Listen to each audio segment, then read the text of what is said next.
Hello, everyone. So I'm here looking over another homework problem, which is S8-6.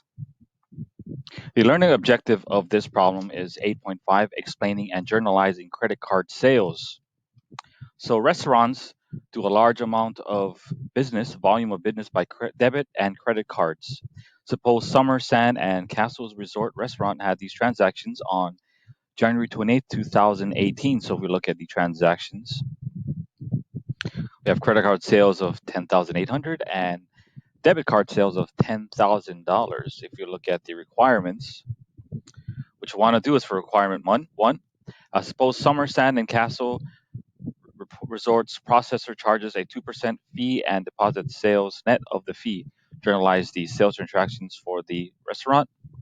And for requirement two, suppose Summer Sand and Castle Resorts processor charges a 2% fee and deposits sales using the gross method.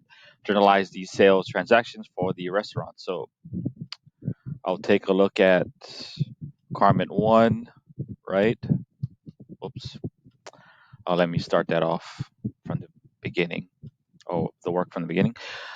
Okay, so credit card sales offer the customer the convenience of buying something, right, without having to pay cash immediately. Debit cards, on the other hand, reduce the customer's bank account immediately, but allow the customer to pay electronically instead of with currency or by writing a check. Businesses also benefit from accepting payment by credit card and debit cards. They do not have to check each customer's credit rating, and because the cash is received at the point of sale, there's no receivable associated with the credit card or debit card sales. The benefits of credit cards and debit cards do not come free to retailers. The business usually receives less than 100% of the sales value of the sale. Third party processor company takes a percentage of the sale as a fee depending on the type of card and the specific agreement the company has with the card processor. The two common methods of fee payment are net.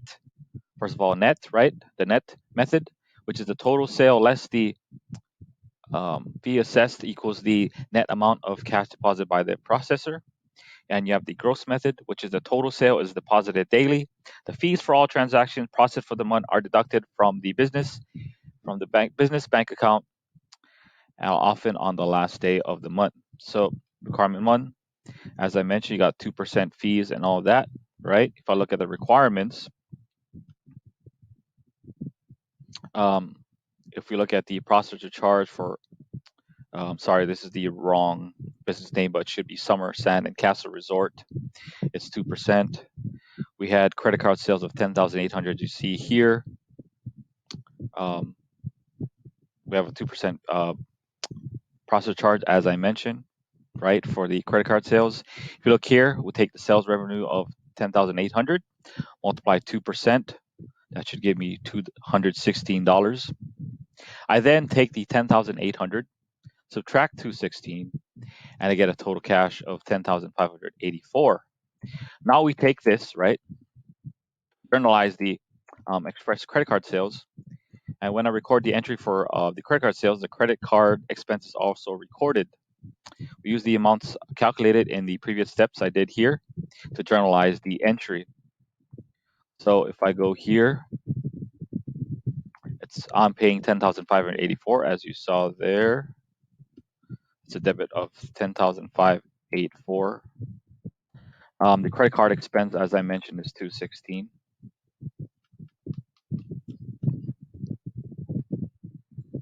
Um, credit is 10,800, the sales revenue.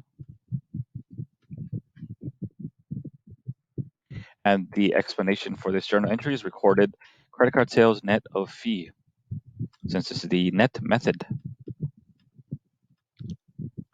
Okay, so now I'll be covering the debit card sales. If you see here, the requirements, right? That is 10,000. Oops, that's 2% fee. But if I look at the debit card sales, that's 10,000 here. As you see here, now I'll be journalizing the debit card sales of 10,000 with a 2% processor fee and deposit sales of net of the fee. So when a gas station makes a sale and takes credit card or debit card, the station receives cash at the point of sale. The cash receipt is less than the full amount of the sale because the card processing company deducts its fee. If this fee is deducted at the point of sale, then this is known as a net method of fee payment. If the fees are deducted in total for the monthly transactions, this is known as the gross method of fee payment. From the seller's viewpoint, debit cards have almost the same benefits as credit cards. The main difference is how and when the customer must pay the card issuer. Because the cash is received at the point of sale, there is no receivable associated with the credit card or debit card sales. Now we will calculate the debit card fee. As I mentioned, Summer Sand and Castle Resorts has a 2% fee charged sales revenue. So we take the $10,000 from the debit card sales, multiply it by 2%. That give me $200. That's my credit card expense. Subtract that amount from 10,000. 10,000 minus 2,000. That gives me a cash of 9,800. Now I'll be journalizing the debit card sales.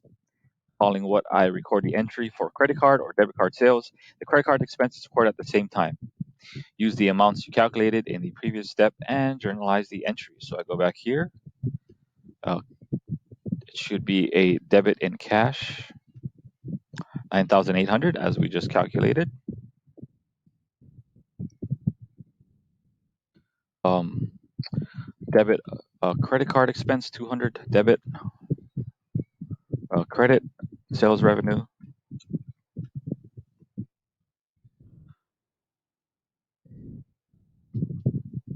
recorded debit sales net of fee.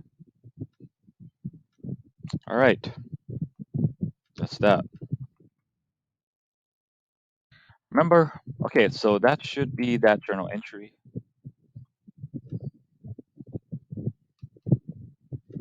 So that should all be correct so far. I remember under the gross method, the total sales deposited daily within a few days of the actual sale date. Processing fees for all transactions processed for the month are deducted from the company's bank account by the processor, often on the last day of the month. Therefore, the company's daily deposits should equal the daily total sales.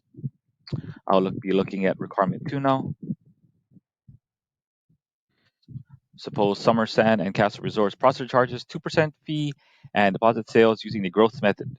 Journalize the sales transaction for the restaurant. For purposes of this problem, only record the sales revenue portion of the transaction using the gross method. Record debits first, then credits. Select the explanation on the last line of the journal entry table. Requirement 2,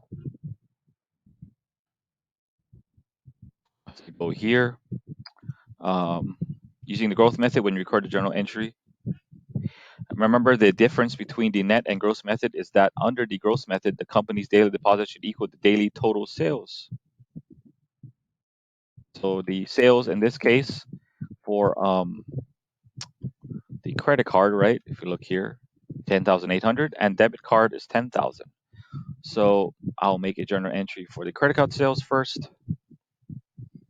Debit cash, 10,800.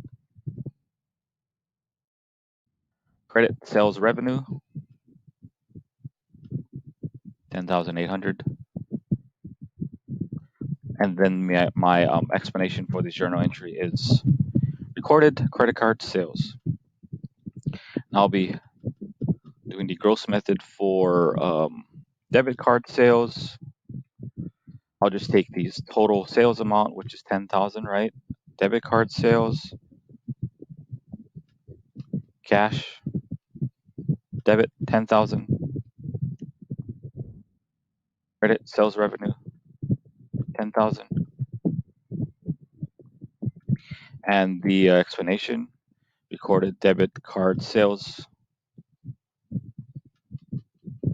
All right, 100%. Okay, so that concludes the video. I hope that helps you figure out the net and gross method for credit and debit card sales.